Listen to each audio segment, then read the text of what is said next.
Dad's silent revenge. At 59, after 32 years of marriage, I walked into that lawyer's office and signed away everything I'd built. My $2.8 million construction company, my house, my entire life's work. The lawyer begged me to stop, but I signed those papers with a smile. Nobody knew I'd already won the moment I put pen to paper.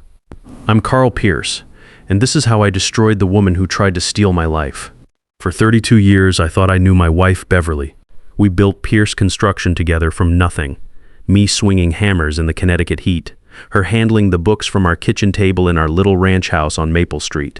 2 boys, Keith and Roger, raised right with strong backs and honest values.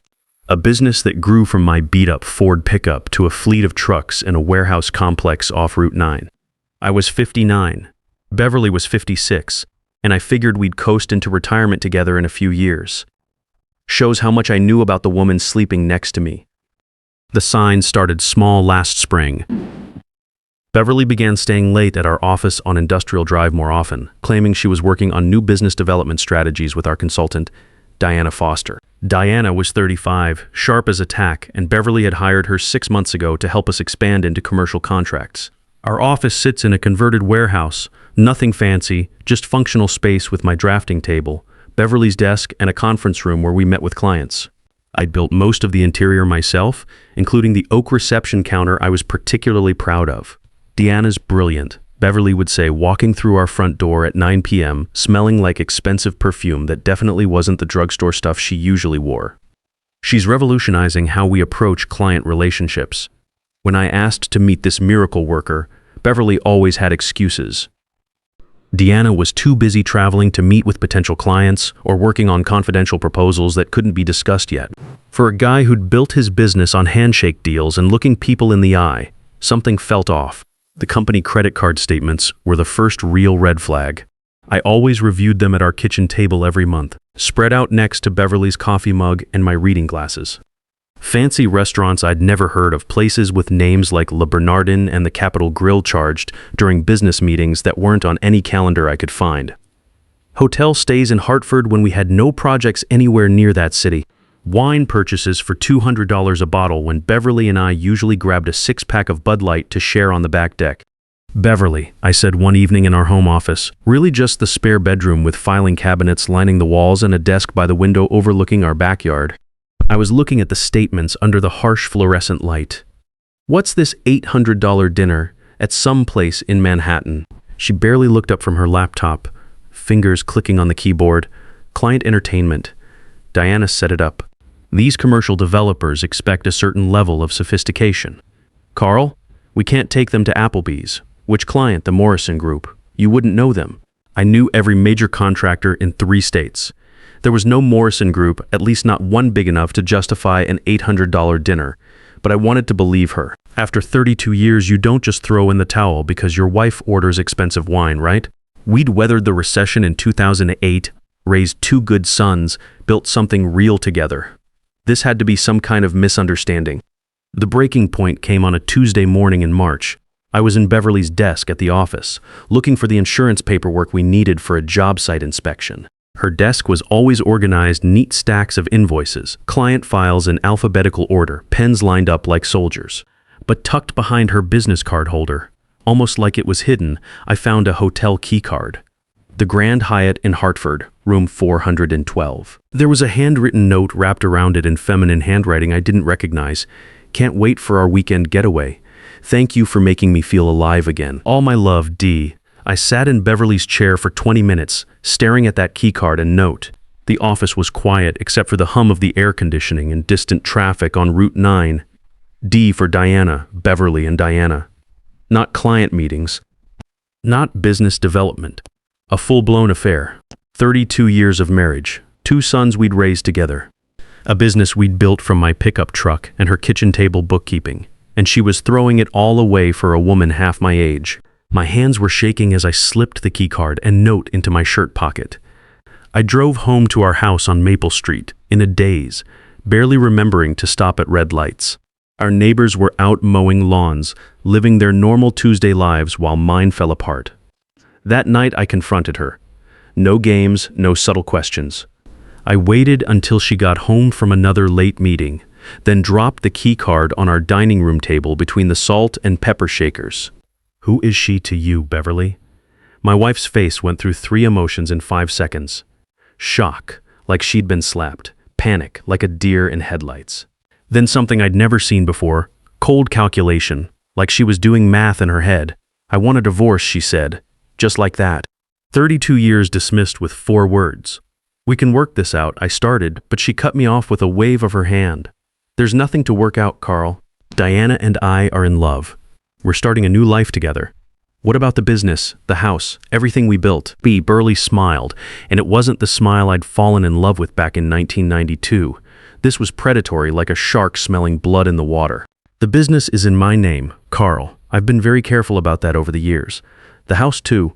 Legally, you built nothing. You just swung hammers while I handled the real work." I felt like she'd hit me with a sledgehammer. "Beverly, I founded Pierce Construction in 1992. You helped with paperwork. That's not how the current corporate structure reads. My lawyer will be in touch." She packed 2 suitcases that night, moving through our bedroom like she was checking items off a list. Clothes from the closet we'd shared for decades. Jewelry from the dresser where I kept my work gloves. Just like that, 32 years reduced to 2 pieces of luggage and a taxi waiting in our driveway. The house felt huge and empty after she left. I sat at our kitchen table, the same table where we'd done homework with the boys, planned family vacations, celebrated promotions and new contracts. Now I was eating cereal for dinner and wondering how everything had gone so wrong so fast. 3 weeks later, I found myself sitting across from Terry Anderson in his law office downtown. Beverly's attorney had recommended him, which should have been my first red flag. Nice enough guy in his expensive suit, but he kept checking his watch like he had somewhere better to be. Terry looked uncomfortable as he read Beverly's proposed settlement, shifting papers around his polished desk like they might catch fire.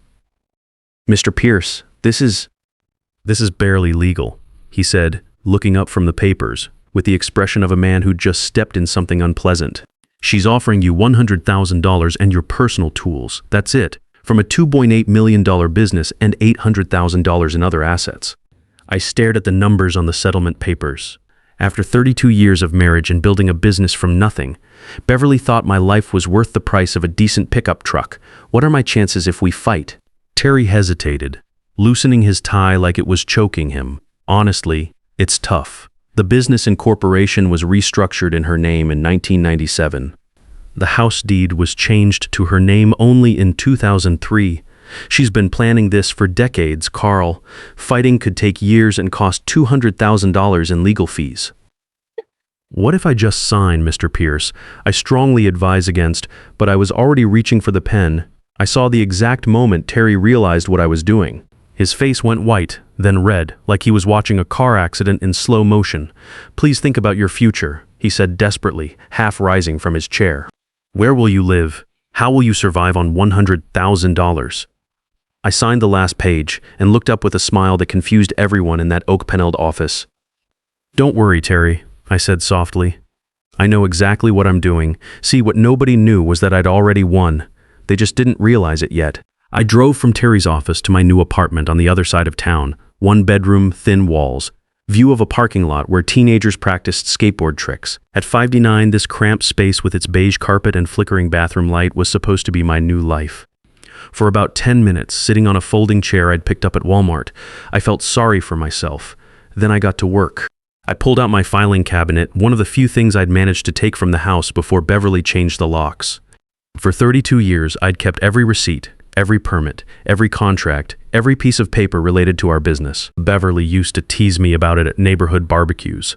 Carl and his filing system, she'd laugh, beer in hand, while our neighbors nodded politely. "He's got records going back to the Bush administration." The first Bush. She wasn't laughing now. I spent that entire night going through files spread across my tiny kitchen table. My back ached from hunching over documents under the harsh overhead light. My eyes burned from squinting at faded receipts and carbon copies, but I kept searching because I knew what I was looking for. The original business registration from 1992, Pierce Construction Company, sole proprietor, Carl Pierce. My name, my signature, filed at the Connecticut Secretary of State's office when I was 27 years old and full of dreams. Business licenses from 1992 through 1996, all in my name only. Beverly wasn't even listed as an employee back then. Insurance documents from the early years listing me as the sole business owner, back when we could barely afford the premiums. Tax returns from 1992 through 1996 showing business income under my social security number, filed from our kitchen table with Beverly helping but not as a partner. But the real gold mine was in a manila folder marked early correspondence in my careful handwriting. Letters I'd written to suppliers on Pierce Construction letterhead. Contracts I'd signed with my first big clients, permit applications in my own handwriting submitted to the town building department. All of it proving that Beverly hadn't handled the real work. I had built this company with my own hands, my own brain, my own reputation earned one honest job at a time. Beverly's corporate restructuring in 1997? I found those papers too, buried in our files like a smoking gun. There was even a note from her lawyer about asset protection strategies and optimizing tax advantages for potential future scenarios. She'd been planning this divorce for 27 years, moving pieces around the board like some kind of chess master. But here's the thing about being a contractor for 32 years. You learn to read the fine print. You learn that the devil's always in the details. Beverly's restructuring had one fatal flaw. She'd assumed I was too stupid to understand corporate law. She'd assumed that a guy who swung hammers for a living couldn't possibly outthink a woman with an associate's degree in business administration. She was dead wrong. The next morning, I called a different lawyer. Not Terry. He'd seen me sign those papers and would think I'd lost my mind completely. I needed someone who didn't know about my surrender, someone who could look at this mess with fresh eyes. Glenn Martinez had a reputation around Connecticut legal circles, expensive as hell, aggressive as a pit bull, and known for winning cases everyone else thought were hopeless. My son Keith had mentioned him once, said a buddy's dad had used him in a nasty divorce and walked away with everything. I'd like to schedule a consultation, I told his secretary from the phone in my cramped apartment kitchen. It's regarding a divorce settlement. Mr. Martinez's calendar is quite full, but we might have an opening next month. I have original business registration documents proving sole ownership of a $2.8 million company that my wife claims she built. I also have evidence she's been embezzling company funds for an affair, and I signed away everything yesterday, but the papers haven't been filed yet. There was a long pause. I could hear papers shuffling, maybe a calendar being flipped. Can you be here at 2:00 today? Glenn Martinez operated out of a corner office in a glass tower downtown, the kind of place that screamed expensive legal advice. He was in his 50s with steel gray hair and eyes that missed nothing, wearing a suit that probably cost more than most people's monthly rent. He listened while I explained everything: the affair, Beverly's threats, my signing of the documents the day before, and the cardboard box of evidence I'd lugged up from the parking garage. His office smelled like leather and coffee, with law books lining the walls and a view of the Connecticut River through floor-to-ceiling windows. Glenn spent over an hour going through my files without speaking, occasionally making notes on a yellow legal pad. Finally, he leaned back in his executive chair and looked at me like I was the most interesting thing he'd seen all week. "Carl, do you know what you've done?" My heart sank into my boots. Made the biggest mistake of my life? No. A slow smile crossed his face, the kind of expression a poker player gets when he realizes he's holding a royal flush. You've given yourself the perfect position. You signed under duress with inadequate representation and without full disclosure of marital assets. More importantly, you signed yesterday, but the papers haven't been filed yet. He tapped my original business registration with his expensive pen. When did they plan to file? Beverly's lawyer said next week.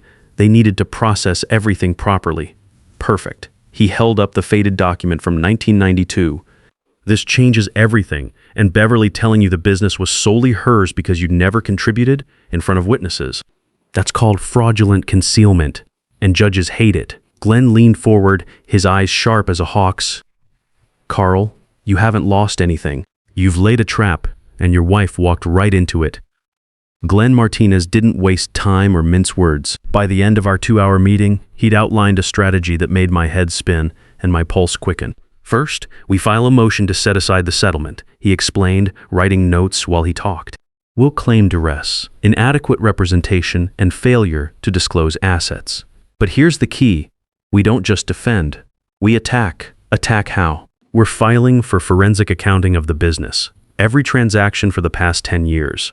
If Beverly's been hiding money or using business funds for personal expenses, like those expensive dinners with Diana, we'll find every penny. He smiled like a shark. And based on what you've told me about hotel stays and jewelry purchases, I'd bet my law degree she's been treating your business account like her personal piggy bank. The next morning, Glenn filed the paperwork at the courthouse on Church Street. By noon, Beverly's lawyer, Nancy Williams, was on the phone, and Glenn's secretary could hear her shouting from across the office. She's furious. Glenn told me when he called my apartment that afternoon. Nancy wants to know why you retained new counsel and what you think you're doing. What did you tell her that my client has reconsidered the settlement after discovering evidence of asset concealment and marital fraud? I also informed her we'll be deposing Mrs. Pierce about the business finances and her relationship with Miss Diana Foster. I heard Glenn's chair creak as he leaned back. Oh, and Carl, I know everything now. Diana Foster, 35 years old, works as a business consultant. They've been seeing each other for approximately 2 years. Beverly's been paying for a Hartford apartment using business funds, $2,400 a month for the past 18 months. 2 years. While I'd been planning our retirement, maybe a trip to see the Grand Canyon, Beverly had been building a whole separate life with a woman young enough to be our daughter. Are you all right? Glenn asked. Yeah, I said, surprised to find it was true. The initial shock had passed, replaced by something colder and more determined. What happens next? Next, we wait for them to make a move. And Carl, they will make a move. Beverly thought she had everything sewn up tight. Now she's going to panic. 3 days later, my phone rang at 6 a.m. Beverly. I almost didn't answer. We hadn't spoken since the night she'd packed her bags and called that taxi. But curiosity won out. Carl. Her voice was tight, controlled like she was gripping the phone too hard. We need to talk. I have nothing to say to you. You hired Glenn Martinez. She spat his name like it left a bad taste in her mouth. What are you trying to prove? The settlement was fair. Fair. I actually laughed, sitting up in my narrow apartment bed. You tried to steal everything I built over 32 years. You called $100,000 fair for half a lifetime of work. You signed the papers willingly. I signed under duress with incomplete information. My new lawyer explained that to your lawyer, didn't he? Long silence on the other end. I could picture Beverly in that Hartford apartment I'd been paying for, probably pacing around expensive furniture bought with my money. Carl, you're 59 years old. Do you really want to spend your final working years in court fighting over money? We could resolve this amicably. Like you resolved our marriage amicably by having a 2-year affair with a woman young enough to be our daughter. I heard her sharp intake of breath. How did you— Never mind how. Beverly, be reasonable. The business is mine. I built it. We built it. I interrupted. I have the original registration papers from 1992. Pierce Construction Company owned by Carl Pierce. Remember that? Or have you conveniently forgotten? The silence stretched so long I thought she'd hung up. When Beverly finally spoke, her voice had lost its certainty. Those papers don't mean anything, she said. But I could hear the doubt creeping in. I restructured the business legally in 1997, after I'd worked there for 5 years as the owner. My lawyer is very interested in why you restructured it, and he's even more interested in the $320,000 you've been siphoning from business accounts to pay for your affair. You can't prove— I can prove everything, Beverly. I have 32 years of records. Every receipt, every bank statement, every document. You used to joke about my filing system at neighborhood barbecues. You're not laughing now, are you? Another long silence. When she spoke again, her voice was different. Harder. Desperate. You're making a mistake, Carl. You're going to regret this. The only thing I regret is trusting you. I hung up and sat in my apartment kitchen, hands still shaking, but not from fear anymore. It was adrenaline, the same feeling I got when framing a tricky roof or making a difficult measurement. I'd crossed the point of no return, and it felt like stepping into sunlight after months in shadow. The forensic accountant's report arrived 3 weeks later. Glenn called me to his office, and I could hear the satisfaction in his voice before I even walked through his door. Carl, your instincts were dead on. Beverly has been systematically embezzling from the business for years. He slid a thick document across his polished desk. Over the past 3 years alone, she's diverted approximately $320,000 to personal use, almost all of it related to her affair with Diana. I stared at the numbers laid out in neat columns. Hotel stays at the Grand Hyatt and other expensive places, restaurants I couldn't pronounce the names of, jewelry purchases from stores I'd never heard of. Even a car lease, a silver BMW registered in Diana's name, paid for monthly from our business account. She used our business, I said slowly, the full scope of the betrayal hitting me. The business we built together to fund her affair. Yes, and that's not all. She's also been undervaluing the business in her financial disclosures. She claimed it's worth $1.8 million to justify that insulting settlement offer. Our analysis suggests it's closer to $2.8 million. That afternoon, Glenn filed an amended complaint adding charges of financial fraud and misappropriation of marital assets. He also requested an emergency freeze on all business accounts until the matter was resolved. The response was immediate and vicious. At 8 p.m. that night, my son Keith called from his apartment across town. "Dad, Mom just called me. She's furious, saying terrible things about you, that you're trying to destroy her, that you're being vindictive and cruel. What do you think, son?" Keith was quiet for a moment. "I think she's scared, Dad.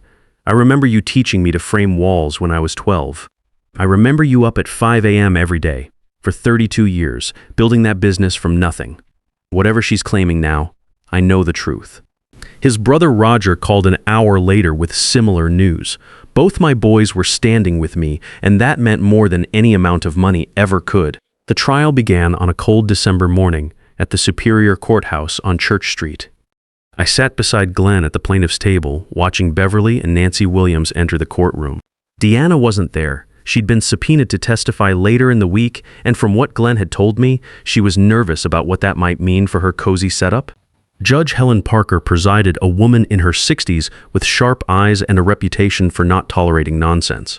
The courtroom smelled like old wood and floor wax, with high ceilings that made every sound echo. Nancy started with her opening statement, painting Beverly as the business-minded partner who'd managed Pierce Construction, while I focused on manual labor and field operations. Then Glenn stood up, straightening his tie with the confidence of a man holding all the aces. "Your Honor, this is a case about theft. Not just of money, but of credit and recognition. The evidence will show that Carl Pierce didn't just swing hammers. He founded, built, and managed a multi-million-dollar construction company for 32 years, while his wife systematically erased his contributions and embezzled company funds for an extramarital affair." Over the next 3 days, Glenn methodically built our case like he was constructing a building. Foundation first, then walls, then roof. He presented the original 1992 business registration, the permits and licenses in my name, the correspondence proving my role as company founder and manager. My former supervisor from the early days, now 78 years old and walking with a cane, testified about my reputation in the construction community. 3 former employees confirmed my hands-on management style and Beverly's limited operational role. Then came Dr. Joyce Taylor, the forensic accountant. She walked Judge Parker through Beverly's financial irregularities with devastating precision, pointing to charts and graphs projected on a screen that made the theft impossible to deny. Over the past 3 years, Mrs. Pierce diverted approximately $320,000 from business accounts to personal use. She testified in a clear, professional voice that cut through the courtroom like a blade. This includes luxury hotel stays, expensive restaurant bills, jewelry purchases, and vehicle lease payments, all related to her extramarital relationship. I watched Beverly's face as the numbers were laid bare. She looked like she might be sick. When Beverly took the stand, Glenn's cross-examination was surgical.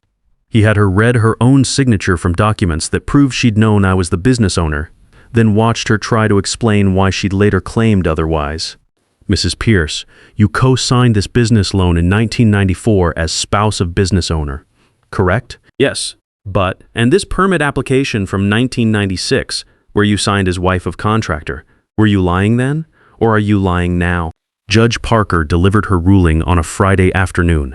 The courtroom was packed. Keith and Roger sat behind me, along with several current and former employees who'd taken time off work to support me.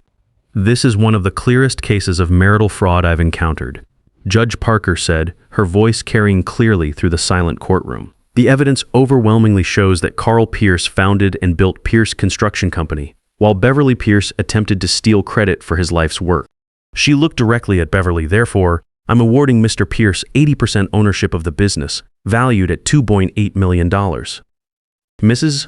Pierce must also reimburse the marital estate for the $320,000 she embezzled, plus Mr. Pierce's legal fees, totaling $180,000 in dollars and Beverly whispered urgently to Nancy, but Judge Parker wasn't finished. By my calculation, Mr. Pierce is awarded assets totaling approximately $2.06 million. Mrs. Pierce may keep her personal belongings and whatever remains after satisfying this judgment. The gavel struck once, final and decisive. 6 months later, I'm sitting in my own house again, not the one on Maple Street, which I sold, but a comfortable place on the lake with a workshop out back. Beverly declared bankruptcy 2 months after the trial. Deanna left her the week the judgment was announced, apparently deciding that love wasn't worth living in a studio apartment. At 59, I thought my life was ending. Instead, it was just beginning again. I've got good years left, a business that's thriving, and the respect of my sons. These days, I wake up every morning in my own house, running the business I built with my own hands. Keith and Roger stop by the office regularly, learning the trade I'm proud to pass down. Beverly learned the hard way that 32 years of partnership means something in a court of law. Justice served cold tastes pretty damn good. What would you have done in my situation? Sometimes the smartest move isn't fighting back immediately. It's letting someone think they've already won while you gather the ammunition to destroy them completely. Remember, it's never too late to stand up for yourself, even at 59. The people who try to steal your life's work are counting on you being too tired, too old, or too scared to fight back. Prove them wrong.